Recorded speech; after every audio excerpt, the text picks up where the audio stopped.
off and just go up and give them a pat or something.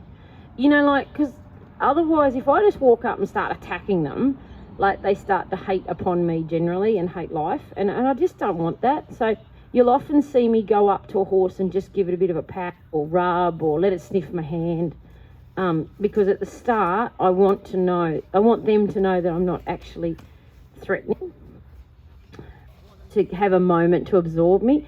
And any of you who've got a farrier who's rush, rip, race, tear, I see this a lot. Farrier just turns up and flies in, and the horse isn't getting a moment to just like get a sniff and work out who the person is. So it's a really important thing to remember when you're working with lots of different horses. Okay, so disengaging the hindquarters. Okay, first thing first, I don't ever want to make the horse scared of the stick. Okay, so I'm going to move around here so you all get to see this.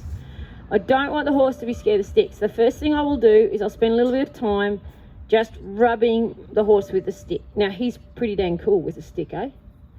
It's all right, you're allowed to yawn. Like, he's pretty cool with it. You know, you get some horses who, you know, overreact to stick and move around. If he was to move away from me now, I would just keep rubbing. Okay, I'm going to keep rubbing until he stops, because what happens is if I rubbing on him now and he moves and I take the stick away, what have I just taught him? Yeah, to move away from it. Okay, and we don't want that. Now, remember before I was talking about body language? Okay, can you guys note, look at my body language, okay? It's calm and relaxed, okay? I've got my legs crossed. There is no energy about me whatsoever, okay? I look like I could just go down and have a sleep. And that's what I want him to think right now, because I don't want him to think that I'm asking him to do anything. Ah, good boy. Okay, takes a deep breath. I'm pretty happy with that. Now, I'm going to ask him to step his hind leg on my side up in under his body. Okay, that's all I'm going to ask for. But I'm only going to ask for one step. I don't know this horse. I don't know how much of this he's done.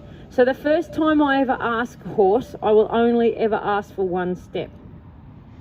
So I have to change my focus and change my energy. So I'm going to focus on his hip, okay? Like I said, he'll move around, you guys will get to see.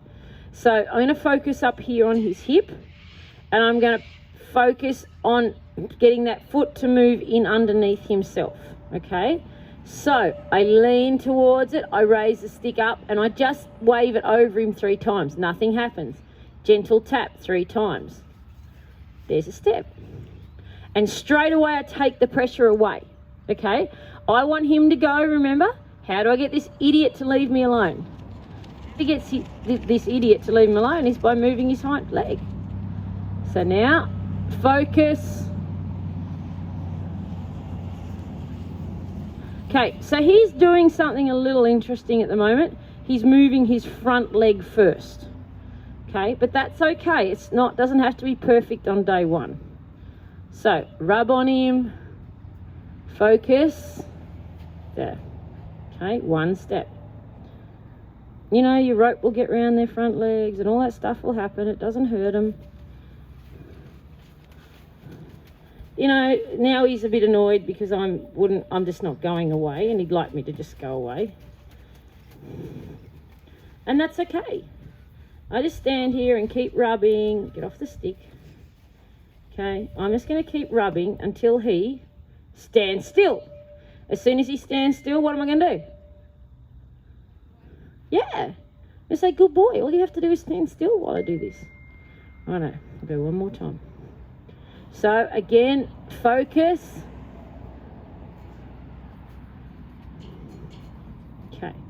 It's not great, but you know what? He doesn't know it, and at least he's moving away, and I'm not having to, you know, get really strong with the stick. That was a good boy. Can you guys see, I don't know if you notice, but I'm actually stopping him from moving forward. Okay, I'm actually using my rein hand to make sure he doesn't move forward. He sort of wants to move forward a bit.